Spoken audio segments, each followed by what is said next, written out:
Good evening, and welcome to our November Maine Public Book Club meeting.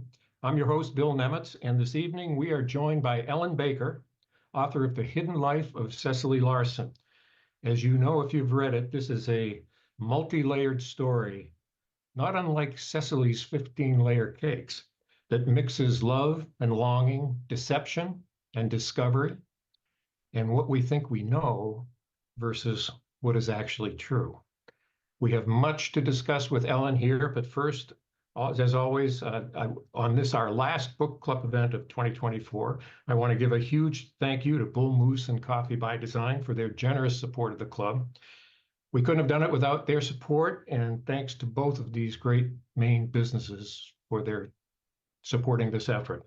Thanks also to our bookstore partners, in addition to Bull Moose, where many of you ordered your copy of The Secret Life of Cecily Larson. They include Bookstacks in Bucksport, None Such Books and More in Portland, Mockingbird Bookshop in Bath, Sherman's Maine Coast Bookshops, where at their Damerscotta location, Ellen will be signing copies of her book on Saturday, November 30th from 1 to 3 p.m. Also, thanks to DDG Booksellers in Farmington, Left Bank Books in Belfast, and Print in Portland. Also, we randomly select book club members for these generous prizes at each event. Congratulations this month go to, I hope I'm pronouncing this right, Liga, Taran, Susie, Chalmers, and Dorinda for winning subscriptions to AudioFile magazine, and to HQ for winning a subscription to Decor magazine. Finally, if you have a question during our conversation tonight, send it over to us at fun@mainepublic.org, and I'll try to work it into the discussion.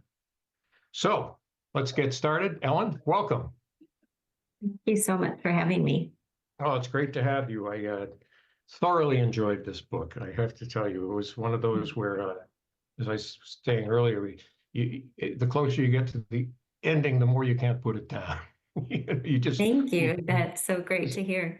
So many loose ends that need to be tied up, and you did it so masterfully in having everything, in one fancy bow at the end. It was really quite remarkable. But there are some major themes I want to talk about at the outset here.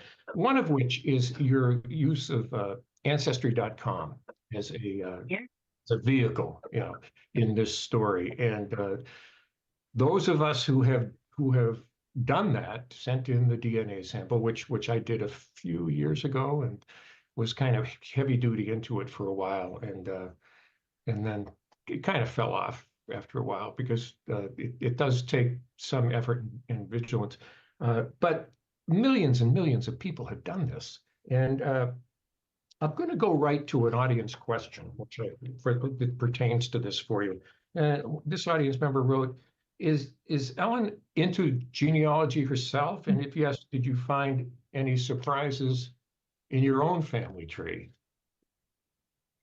That's a great question. So I am definitely interested in genealogy, although only kind of as a, side thing. I'm not a serious genealogist by any means.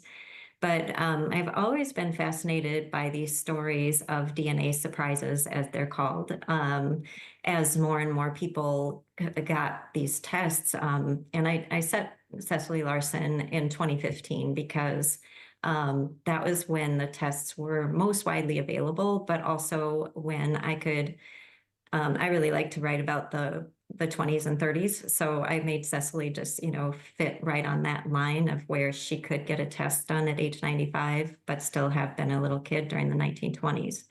So as those tests became more and more popular, and I was reading more stories about people who have these DNA surprises, and the way that culture kind of evolved to have this moment where so many people were doing these tests, I thought it was fascinating. And I thought, as a novelist, you're always looking for the drama in life. And I thought, what could be more dramatic than a DNA surprise? So I had not sent in my DNA anywhere before I got the idea to write this book. But as I was writing it, I wanted to know what the experience was like.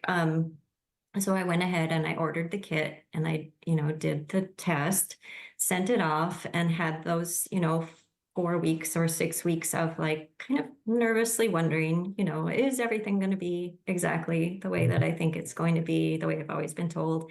In my case, it was just exactly what I expected.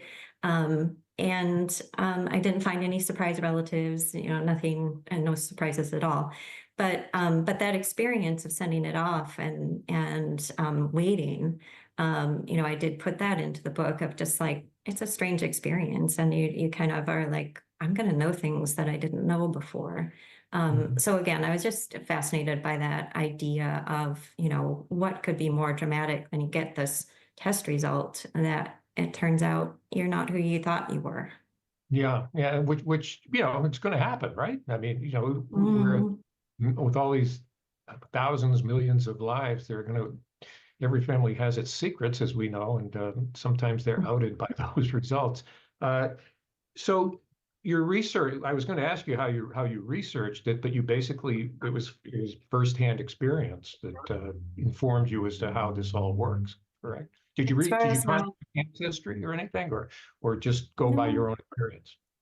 I just did my own, I did my own test. I did read, I read a lot of cases about people who had done it to see what their experiences were.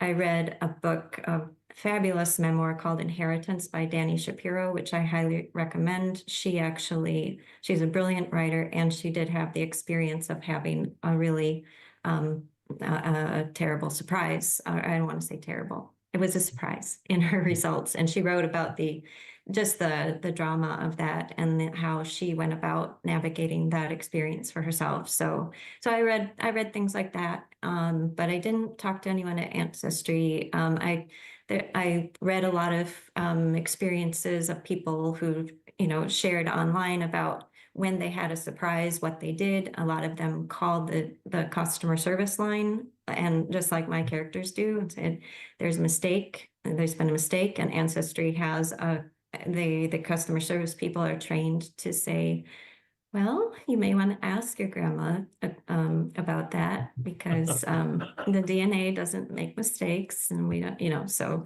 Yeah, the yeah, whole thing that the family in my book goes through was based on reading about people who had those experiences. yeah. As I read about the multiple calls, mostly, if I recall, it was Molly who kept calling a lot, Yes. Hmm. and Yeah. I thought I'd love to sit in on a training session for Ancestry on how they prepare because it's probably Yeah. yeah, I mean the secrets might be different, but the angst is the same, and how they Yeah. manage to deal with that. There's also mention in the book, I think it was when Clarissa is talking to Monty, and he mentioned, it might correct me if I'm wrong, but he says something about there are support groups uh, for this. Did you come across any of those where people actually get together and try to process what they've learned from their test? Yes, I did. There are groups that were kind of just starting around 2014, 2015, as more and more people were having this experience. And now there are groups online that are thousands of people who share these experiences. And from what I found out in my research, it seems like that really helps people just to be able to have other folks to talk to that this has happened to. That they're not Yeah. alone. Uh, Yes. I'm going to Yes. backtrack just a little bit because the genesis of this book, I think I read somewhere that, and it's not the first time, but it's rare that this came to you in a dream. Is that right? Oh, well, I not exactly. It felt like I was dreaming it as I was writing it, which may sound strange, but it wasn't exactly a dream. It was actually the idea that I started with was the question of keeping secrets, and would it be possible to keep secrets living all your life in a small town? And Cecily, of course, has lived 70 years in this small town of Itasca, Minnesota, and has never told anybody that she was in the circus when she was young. She never told anybody she was an orphan. There's so many things, that come out in the book that she never told anybody. So that was actually a conscious idea that I had. And then as it kind of unfolded, it just kind of felt like almost like a dream, but also like something that had already happened, and I was just writing it down. And that does not always happen when you're writing a Hmm. novel. That's a writer's dream come true, I would imagine, right? Sure. The story comes to you, instead of you It chasing did it. feel, yeah, it did feel Uh, that way. let's talk about the circus for a second because I just loved everything about the portrayal of the circus. As a kid, I was I think I went to Barnum and Bailey, at the Boston Garden, and so you got that exposure to it, which is kind of I assume, the major leagues of circusing. And the Saxon Tebow circus was, you know, more run of the mill, more local, and the way you captured the sights and the sounds of this mayhem on a train was fascinating. And again, I'm going to go to an audience question. Why the circus? And did the author know a lot about them, or did she research them in a big way? It seems like you captured that life really well, this audience member says. Thank you. I knew nothing about the circus really. And the reason why I chose it was not because I wanted to write a circus novel, but I wanted to write about Cecily's secret and this illegitimate child that she had. And I needed to create a world in which this would be a realistic thing that could happen in the 1930s. And so to me, the circus was a place where this unconventional relationship that would have gotten her and Lucky into a great deal of trouble had they had it in the real world, that was a world in which this relationship could believably take place and they could navigate it within that world. And so I set out to, learn everything I could about the circus, and I read a lot of different things. The main source that I used was this fabulous website called circushistory.org. And anybody who's interested can go there and you can find every single circus that ever existed in the United States. You can find, you click on their name, and then you can click on like the year 1935, which is the year I was writing about, and you can see where they went every single day of the year. And so that was an amazing resource for me just to set up the schedule, because that was one of my first logistical challenges. Where's this circus going to be? And then I found all of the parts and pieces that would go there. But just logistically, I use that website quite a bit. And then all of the, you know, in-depth articles that you can find on that site and elsewhere about the circus. So I really set out to create this world that that would be something that Cecily is almost like a world of her own creation, because she's not only within this world of the circus, but she also is rather naive, and she stays naive in this world of the circus, which allows her to fall in love with the wrong guy, basically. Yeah. But yeah, so I didn't set out to write about the circus, but it was certainly a fun thing to learn about. Well, it's a world unto itself, and at first, looking at it obviously through Cecily's eyes, because that's how we're introduced to it, it just Hmm. seems full of danger and foreboding, you know. But then, Hmm. as she settles into becoming Jacqueline Dumont, uh, Yes. it becomes family to her, Mhm. and like a community unto itself. I'd like you to talk a little bit about how these people, many of whom are castaways in various ways, uh, Yeah. both supported each other at times, and at times they didn't. It just seems like it was a world unto itself. Did you come to like these performers, these circus actors? Did. I love them all like you love your family, and they don't always do what you want, right? Mhm. But but I did love them. I really wanted to show specifically the evolution of, poor Cecily when she's little, and the older girl Isabel kind of adopts her and says, "We're sisters now." And then over time, that relationship evolves or devolves, and Isabel becomes very jealous of Cecily and thinks that Cecily might take over her spot. and winds up, betraying her. And so that was the primary relationship I was focused on, because I think, a couple of different themes for Cecily. One is that she's basically homeless all her life up until she finds her husband Sam and they move to Minnesota. She doesn't ever have a place where she belongs, and they're moving. She's in the orphanage, and then she's adopted into the circus, and then they're moving town to town to town to town. Even when they're home in Wisconsin in the winter, she's told that she can't go to school. She has to practice. So like any semblance of normal life that she might have hoped for as a kid, she is denied. So that was one thing that I was really interested in, is like, how do you go from being a child with that experience to then becoming a person who securely settles into being a member of a community?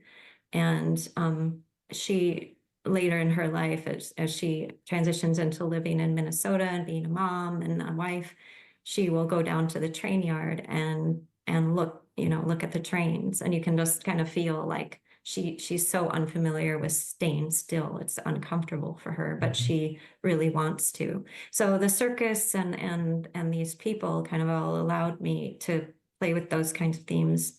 And I tried to follow the careers of each of the circus performers as the circus is kind of in its heyday in the 20s. There's a lot more performers. And then by 1935, they're really struggling, and a lot of the performers have gone to work somewhere else. Or, one of the most heartbreaking things for me is, and again, I feel as if I didn't necessarily make this up, like it just happened, but Catherine Legrand, the trapeze artist, who is so beautiful, that Cecily sees in the very first day when she's 7 years old. She goes to visit the circus, and Catherine is there twirling and swinging, and her husband catches her. And by 1935, Catherine was dropped by her husband and fell to the earth and broke some bones and could never perform. And her husband felt guilty and lost his mind. So those type of little storylines I put in, because when you read about the circus, those stories are so common. Of the people are out and they are castaways, and they're looking for their place, and a lot of times they moved on, and a lot of times they got hurt, and they couldn't keep doing the work they were doing. So I tried to add those little storylines in. Yeah, it wasn't like they had workers' compensation or something like that. No, I mean, they did not. kicked off the train if they were of no value to the circus anymore. That's right. Mm-hmm. You mentioned the orphanage, and I want to talk a little bit about that too. The only word I could come up with to describe the orphanage in Chicago is chilling.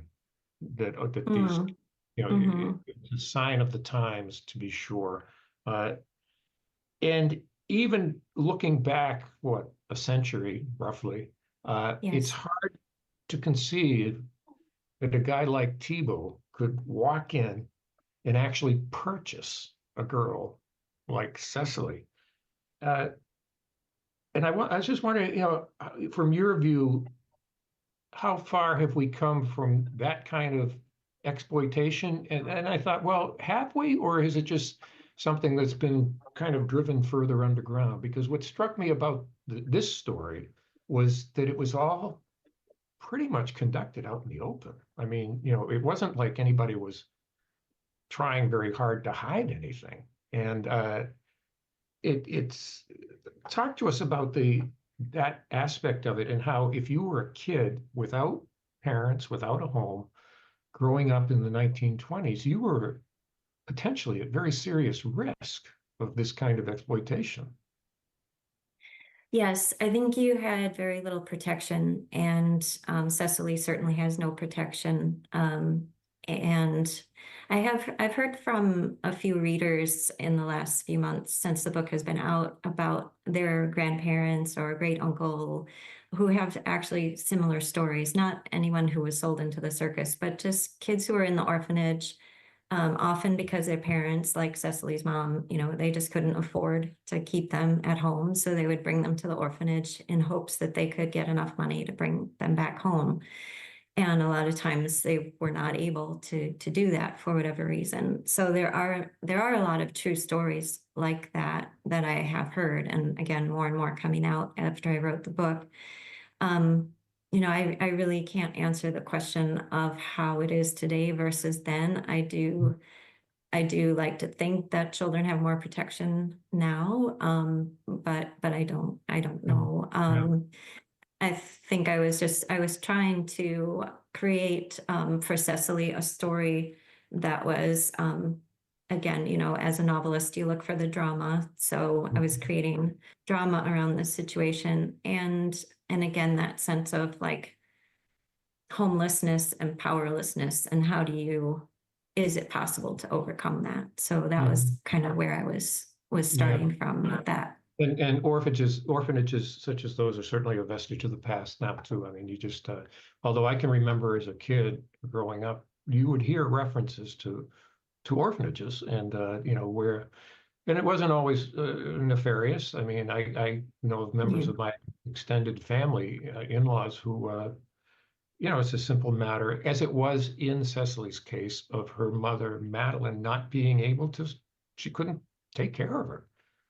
yeah, So that's essentially the entry point for them. It's what went on yeah. after that gives us all chills, you know, but it was a sign of the times. Yeah, I mean, one of the most disturbing stories from the past that I came about in my research, of course, is the Tennessee Children's Home Society, where they did actually sell babies, and I mean, those stories are horrifying, and yeah, I mean, you just have to hope that those things are not going on in a buried way that we don't see these days. Mhm. Sure. I'd like to move now into the central relationship, at least what I think it is in the story, and Hmm. that between Cecily and Lucky. Yeah. And I know you have a reading for us on that, and this strikes me as a great time for you to share that with us. Yeah, I'd be happy to. So this is when Cecily first sees Lucky. And this is spring 1935 when she is traveling with the circus. The first time Cecily saw him, she was nearly 15 years old, and she was up in her bunk in the cupola of the rattling caboose late one April moonlit night as the Saks and Tebow train began groaning slowly out of the yard at Clarksville, Tennessee. She didn't know what had made her sit up as suddenly as if she'd heard a mystery sound, though she hadn't, toss off the blanket and get on her knees to look out the cupola window, which she had cracked open to let in the spring air, despite the layer of soot that would form on her blanket by morning. He was running out of the woods, a heavy-looking knapsack slung over his shoulder. Along the length of the train, a dozen ragged men were emerging like fleas off a dog in a bath. But this one, young and tall and wearing a newsboy cap, was the closest to Cecily, and he'd caught her eye besides. His long legs stretched as he ran. His worn boots kicked up dust. He was clearly aiming for the flat car loaded with wagons, several cars ahead of Cecily's caboose. Would he make it? She held her breath, hoping so. The train was picking up speed. Another man trying for it was grabbed by a cop and yanked to the ground. Another bull chased after two more, shouting. The young man flung his knapsack onto the flat car. His arms and legs pumped. He leaped for the side, grabbed the upper rail. A split second passed where he was likely to be killed. And then he was on. He pulled himself up and disappeared, probably crawling underneath a wagon to hide.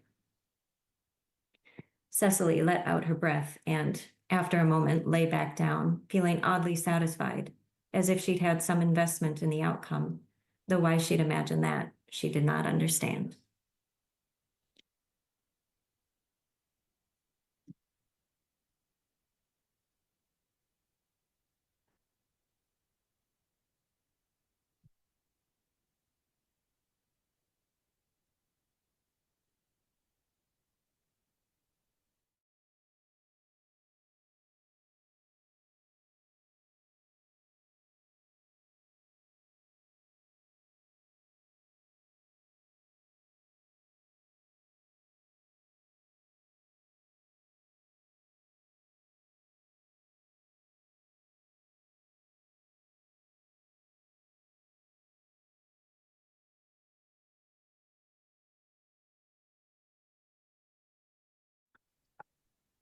We're back. Not Okay. not sure what happened. Must have been the circus train going by. Must have been. Thank you for that. There was it was just a wonderful moment and a pivotal moment in the story. An audience member, speaking of, I love this question. Somebody wrote in, did Ellen create the character of Cecily knowing that I would just fall in love with her? Which was probably a universal reaction. She is just in so many ways. You want to protect her. You're cheering for her, but it's impossible not to love her as she goes through her life. And I'll move to another audience question. This person asked, this is a story of loss, but also of joy and the value of having family. It seems like having hope is a pervading theme, even when it seems a bit unjustified. Does the author believe that optimism is an important trait to have? Is that how Cecily persevered? It's a great question. Yeah, I think this is something that I've thought about a lot in my own life. The value of optimism, um, and and I think when I gave it to Cecily in spades, I felt like it would allow her to live this dramatic life and um, come out able to be the person that she is. The way she puts it is she's able because she bakes these cakes, that the 15-layer cakes, which she becomes known for in the small town of Itasca, which are actually based on the cakes that Lucky's grandmother made. Lucky tells her. So she decides she's going to be known for making these 15-layer cakes in town, and she becomes this fundraiser and this community leader and always making these cakes, and that's what everyone knows her for. And she says in a letter to to her friend, I think it's good that people know you for something. They're going to know you for something. You might as well put something out front so that you get to choose and they don't get to choose what you're known for. I think, and as she's baking those cakes, she says that without those cakes, she wouldn't be able to be the Cecily Larson that she wanted to be, that the pain of her past might have sunk her, but she has this way of expressing her pain in a way that's almost joyful, like not full of regret. Um, and I think, all of our lives we all have pain, we all have loss, we all have sorrow. Um, and if you can find the kernel um, of joy within that sorrow, I think that's what can keep us moving forward, with not maybe not optimism, maybe optimism, but at least with aplomb, like still keeping at it. And a powerful determination to survive. I mean, that's the other thing Yes. that really sets her apart. For 90 years, I mean, she always seemed to me to be forward looking. She didn't want to, Yeah. except of course she had to look back because, Lucky was still living in her heart and she would never let that go. But I was just struck by just an iron will. For example, when she was injured in the circus, and from what I can gather, never missed a beat. I mean, she kept performing on what sounded like a horrendously painful knee injury. Uh, Yeah. but yet she kept going, and where others would have failed. So uh, she she was a very strong character. Yeah, and she took the weight of the world on her shoulders. I think she felt like if she didn't do her act, the circus was going to fall apart, and that's a characteristic she has as well, not whether that was true or not, she took that on. But she does say that's kind of a refrain in the book that she has, as she says, especially when she loses Lucky, she said she's only going to look ahead and not back, only Yes. look ahead and not back. And she says that over and over again. And I think that's kind of the only way she makes it through that really difficult time in her life. Yeah. And in speaking of keeping the circus going, at one point, unknown to her, they're paying everyone with her money. Yes. That was a shock. Yeah. And I kept thinking later, as the book, as she moved on, as things progressed, I kept thinking, well, at least you have the $2,000 waiting for you back in Wisconsin. And Yeah, no, and Isabel, oh, I was particularly angry at Isabel at that point. I said, oh, come on, give it a break here. I know, give the kid a So, break, right? yeah. So let's move on to Lucky, the other half of this equation. Yeah. Where in your imagination did you find Lucky? Was he based on someone in real life, or how did Lucky come to you? Because he was, in so many ways, he was a person apart. I mean, he was there and he did his job and he did his job well. He did whatever he was asked. He was agreeable, pleasant, didn't get in any trouble, but he lived in another place in his head. How did he come to you? That's a great question.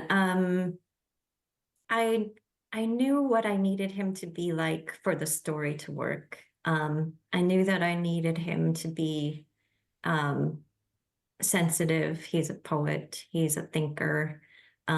He's an interior kind of a person, whereas Cecily is out front, exterior, always hard on her sleeve. He's Mhm. very self-protective, um, and he's very cautious. And I just knew that that was what he would need to be like.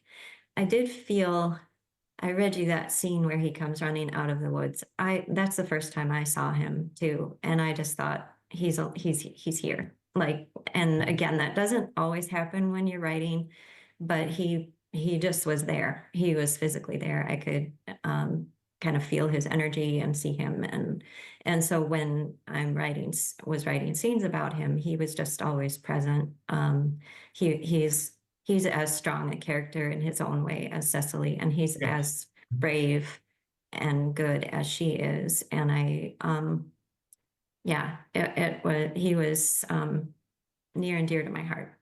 To the point where he actually gives Cecily up in order to protect her, which I can think Yes, uh, no more noble an act. that's As right. much as Mhm. devastated as she was when he vanished, uh, we later find out much later in the book when they're going through his little notebook, how he really felt and how much he sacrificed for her to protect her. Yes, Yeah. yes, he did. Hmm. Mhm. Uh, one other plot thing, then I want to talk a little bit about the how of this book, how you did it. But the Hmm. as the book progressed, like many readers, I'm sure, I told you earlier when we spoke that my wife had read this before me, and I said to her at one point early in the book, I said, I don't know enough. She gave me a little smile and said, "Oh, you think you know." Uh, but throughout the story, I kept stepping back and trying. Okay, I'm going to figure it out now. I'm going to get to the bottom of this. It's like kind of put on your detective hat in a way. And once it became apparent to me, at least, that Clarissa was Cecily's daughter, I I actually kicked myself for not why didn't you think of that sooner? And the reason I didn't was a very simple device that you used, and that was Cecily naming, even when he was unborn, when the child was unborn, naming the child Tommy. And so in my head, it became Tommy. And then I remember thinking later, well, wait a minute, nobody ever told her. It wasn't like today where you can find out with a simple test what the gender is going to be. And so my question to you I assume that was on purpose. You were just trying to throw all of us off the trail by naming him Tommy, correct? Well, I was probably also, I wanted that little nugget of realism where, she makes up her mind. And a lot of times, I think that happens, where a woman who's pregnant will be very sure that they know. And then oftentimes there's a surprise and it's not what they thought as far as the gender. But yeah, I did kind of want to throw off the reader and just throw in a little bit more of a curve. So Yeah, yes. yeah. Well, it worked. I swung and I missed. More than once. Uh, let's talk about the book. You were actually writing this book. For starters, how long did it take for you to write this book? So this book took me about a year to write.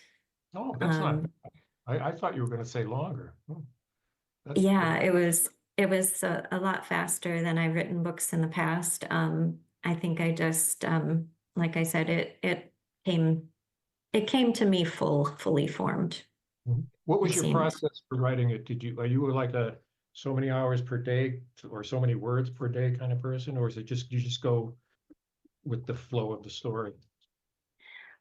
So I try to write 1,000 words a day, and I always work in the morning. So when I first get up and then till about noon. And the way I set about writing this story was, starting with that idea of the secret, keeping secrets, that's the main theme. And then I had to decide what the secrets would be, and then the world in which those secrets would be kept and all of those pieces. And then I sat down with one piece of paper and I wrote a big timeline. So starting with 1920 when Cecily is born, and then all the way up through 2015 when the DNA tests get sent in, and all the events in between, basically. And then I knew I wanted to start with the 1924 scene that Madeline, Cecily's mom, drops her off at the orphanage. And I knew that I wanted the very first chapter to be where you see Cecily at age 94, where she has fallen and broken her hip. So that right away, as a reader, you get the sense that this is going to be the story of Cecily's entire life. You're going to get Pretty it much all. the beginning and ending brackets for the whole narrative. Exactly. Yeah. Yeah. And then from there, I didn't really know where I was going to go, but every day I would sit down and I would read what I wrote the day before, and kind of knowing and having the whole story in my head, I just would say, okay, where do I want to go next? And I'd write the next scene. Hmm. Well, that leads So, me to the audience question. This person that says changing mm, timelines, of which there are many, in mhm, a bevy of main and secondary characters, of which there are also many. Uh, yes. how did you keep it all straight? It's easy. The more complicated you make it, I suppose there's more risk in getting caught in some contradiction or whatever. Uh, I assume it was probably that timeline expanded as you went on to keep track of who was where and when, correct? Yeah, I made a few additional timelines. So I had a timeline for Cecily in 2015, and I had to keep track of her health because she has certain times when she feels better, and after an injury you have some adrenaline, and then she starts to go down, and then she starts to get better, and then so I had a timeline for that. I had a very detailed timeline for the circus in 1935, which is when the most of the action takes place there. So I knew day by day which little town in the Midwest this circus was going to be in day to day. So I had a number of timelines, and then some notes and stuff. But I really just I tend to read, as I said, I go back and read what I've written the day before, and sometimes I'll read 50 pages before I start writing, or I'll read 100 pages of what I've already written and start writing at that point. Like a quick read, just to keep all those details in mind. And then I also have a process that I go through at the end, which I like to call like kind of threading. So when you think of fabric that's woven with threads, I think of the book that way. And every object, every character, every storyline. Like there's a brownie box camera, there's a prayer card, there's these different minor characters. So I go through on the rewrite stage and follow each of those through. So every time, and you can do a word search on camera and be like, okay, here's where it is, and here's what it means, and here's what it's doing. And if it gets dropped, you can make sure it's dented, still dented the next time you see it. So I do that at the rewrite stage of like making sure every single detail is threaded together properly. Yeah, which is a lot of work. It's not the kind of work that the reader sees, but you see it if it's not there, put it that way. Exactly. You'll see it If if I make a mistake. the reader stumbles across a contradiction, it's like, wait a minute, but that never happened. Hmm. Uh, I Yeah. want to just have a quick question about Liz, who was a very sympathetic character in this story. In very many ways, in the end, kind of the odd woman out in a way. And I'm talking in particular about the late in the book, the kind of climactic and triumphant trip to Chicago Mhm. that Molly and Caden and Evan and Cecily take in the car. And Liz, because of her cancer, at least that's the reason given, uh, is not part of that Chicago reunion. Also, I understand why she was not, why it narratively, it's probably better that she not be there because she's the only person she would have been the only person there.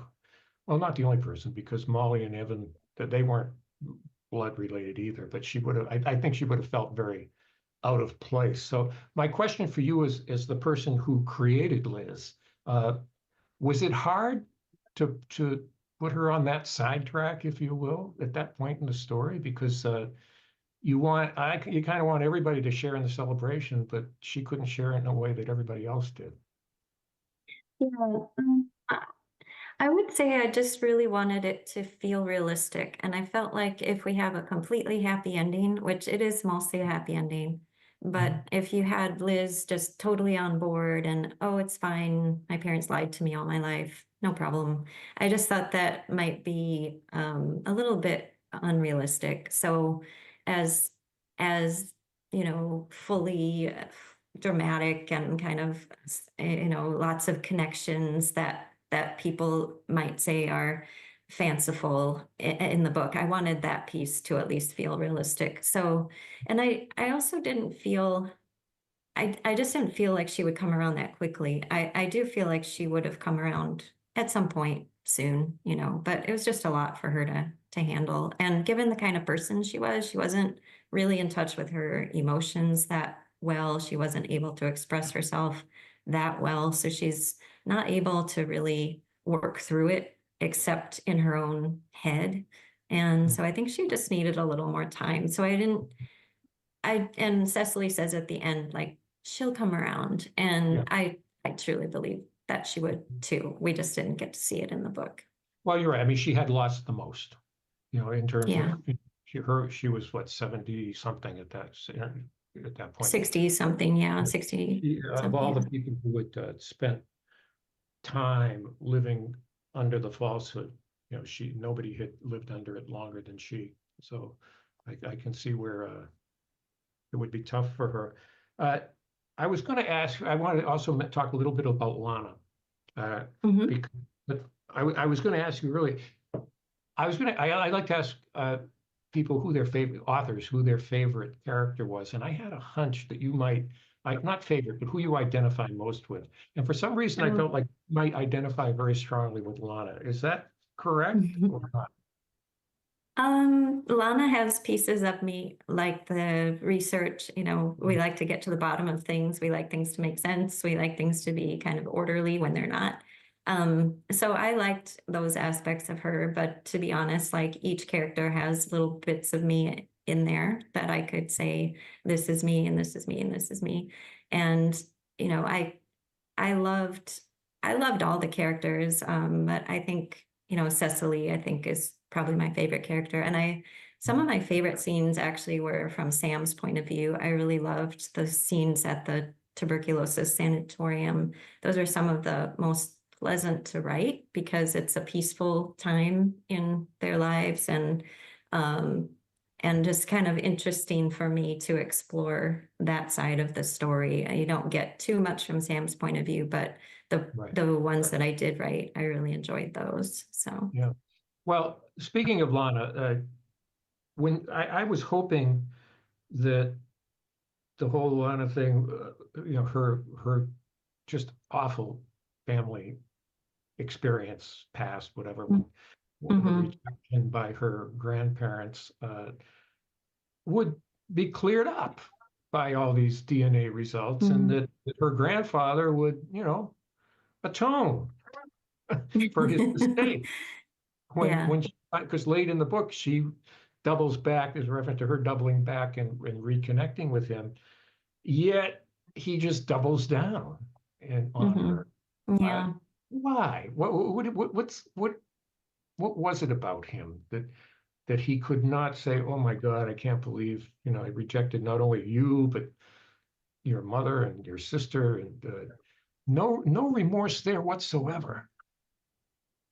No, he just wasn't a good guy. I mean, and I think I tried to create, this is, at least my publisher talks about this being a book about mothers and daughters, and I do believe it's that, but it has a fair number of male characters, and there are many who are very good men, and then there are a few who just aren't. And of course, each one is complicated, as we all are as humans, but he just, just not a good guy. He just didn't have it in him. And again, I was just trying to put in some pieces that would be realistic, because you Right. can't have everything to be 100% worked out at the end. It's like there's pieces of all of our lives that remain unresolved and that remain.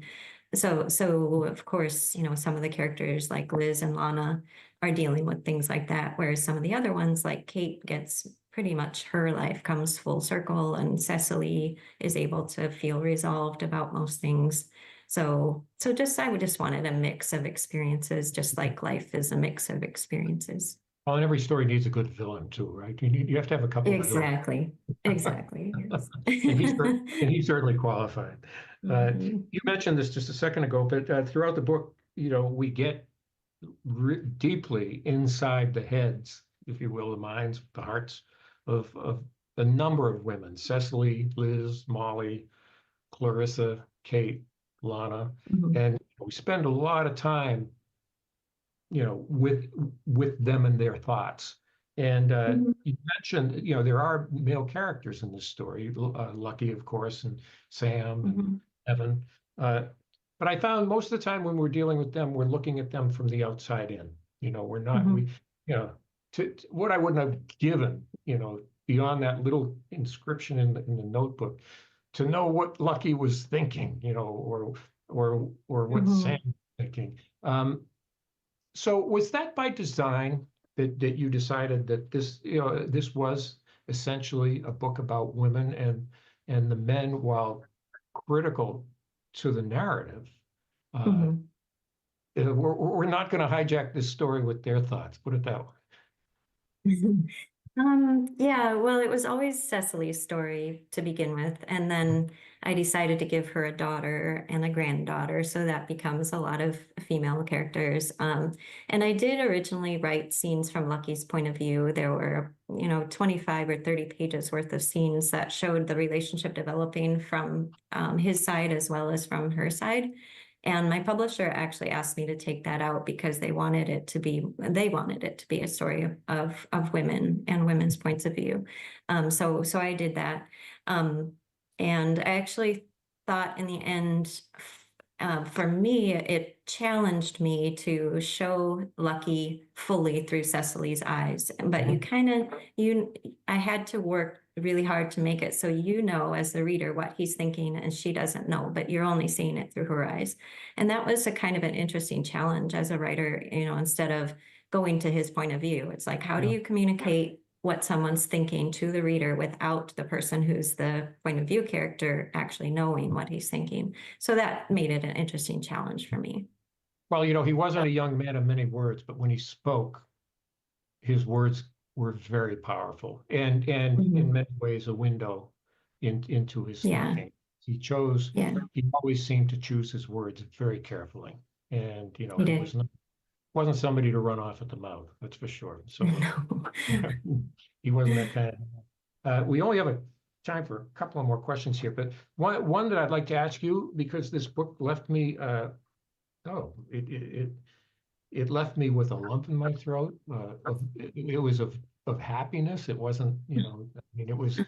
I found myself feeling very emotional around the end of this book, and thinking about my own family, and thinking about how how important it is, how important honesty is, and all these thoughts. So, what do you hope, if you had to sum it up in 30 seconds or less, what do you hope readers will take from this book? Well, I think I was hoping for something exactly like that. I wanted to create engaging and entertaining emotional experience that would wind up with readers wanting to connect with somebody maybe that they'd lost touch with or mend a fence. I do think that was my hope, is like that it's a story about the power of love to heal us. Mm-hmm. Yeah, well, it worked. And finally, this is not your first novel. Is it your third? Am I correct? It is my third novel, yes. Mm-hmm. So there are a lot of people I hear occasionally from people who say, "Oh my God, I don't know how these people do it." I've been working on a novel for 18 years, and I'm still working on it. What's your advice to someone who is considering or perhaps struggling with writing their first novel? Um, well, that's a big question, and it's going to be different for everybody. I do work with writers and help them in that process. So I have a lot of ideas. For now, I would just say that it's going to be a mix of technical knowledge, heart, and discipline, and self-compassion. All of those things are important ingredients. So that's just, really bringing your full self to the work, and yeah, creating space in your life, creating space in your mind. But yeah, I have my two previous books that I wrote took between 3 and 4 years to write. And then I worked on a novel for 10 years, which has not been yet published. And then I wrote The Hidden Life of Cecily Larson in a year, based on everything I had learned working over those 10 years and seeing what didn't work. And I'm currently working on a fourth novel, which will be coming out in summer 2026. And I'm writing that one very quickly based on, my own system and what I've learned. So it's a learning curve. But I would say one big lesson I've learned over the years is self-compassion is a huge part of it. Mhm. I would say courage too. It takes courage to write. Yes, that's Because true. It does. putting yourself out there, and that's not an easy thing to do, so I commend you for that. Now, I failed to mention before, you live here in Maine. I do. Right. Mm-hmm. This is where you're doing your writing, I assume. It is, and I love living here in Maine. And so you'll be spending this winter hard at work. We can't wait I will. for that Thank you. novel to come out. I'll tell you, I'll be looking forward Thank to you. it. Ellen, I want to thank you for joining us tonight. It's been a delight meeting and talking with you, and of course, devouring this book. So Oh, again, thank you so much. job Thank well you for done. having me. Thank Well, you. it's our pleasure. And just to remind folks, Ellen will be at the Sherman's Maine Coast Bookstore in Damascotta on Saturday, the 30th. That's a week from this Saturday, from 1 to 3 p.m. You can get your book signed, and you can chat with her and maybe get a few pointers from her about that novel you're working on. Who knows? Again, thank you, Ellen. And I also want to give another shout out to our sponsors, Bull Moose and Coffee by Design, for supporting us this year. As I said, this is our final book club event for 2024. And I want to thank finally all of you for joining us for these 9 events, particularly those of you who took the time to share your thoughts and your questions.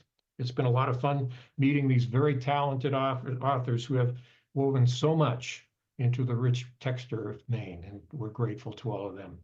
We'll be taking a few months off, but we look forward to another slate of titles and authors in 2025. If you'd like to suggest a book or an author to us, you can send those suggestions to Sophie at swood, SWOOD, at mainepublic.org, and we will certainly take those into consideration. Until then, I'm Bill Nemitz, wishing you a great rest of your evening and a very happy holiday season. Thanks for joining us. Good night, everyone.